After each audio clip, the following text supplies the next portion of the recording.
Take a look at the February 14th agricultural news. The U.S. Grains Council's international meeting wraps up today in Tampa, Florida.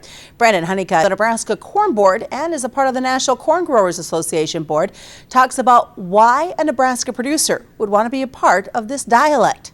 You know, we realize from a Nebraska standpoint that we've got to move our product outside of the state. And what better organization to be involved with than U.S. Grains Council that has markets throughout the world and trying to move corn in raw form, ethanol, DDGs, everything, and open up markets that'll be important to us in the next, not just next year, but the next 30 years. And the global outreach is so important as well. You know, some of those markets we've been in for a long time, like the Moroccan market. You know, we've been in there for over 20 years, but there's some really exciting developments. You know, you look at Africa and how fast that continent's growing. You take Nigeria, for instance, and it's got 200 million people. It's going to be at 400 million people by 2050.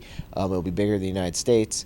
You look at India. They're part of our region as well, and just how big that area is just in themselves. So there's a lot of potential growth throughout the world. It's not as big as, you know, China, but as a whole, we're talking a couple billion people. Keeping that dialogue open with those countries are vastly important, because, you know, there's a lot of sensitivity to when we're running these phase one deals with China, and people realizing how big that is, but making sure that these countries know that the United States is open for business, you know, and Nebraska is open for business, and that we're willing to work with them, and we have those people on the ground making those relationships. And it's great because it's not just us as farmers going in. We have, you know, locals in there working in these countries, so they have a local face they can work with, and that's vitally important as we're trying to develop markets. Again, the Grains Council meeting wrapping up today. I'm Susan Littlefield in Tampa, Florida, on the Rural Radio Network. Mike likes his car. Mike likes to save money. And Mike likes to breathe.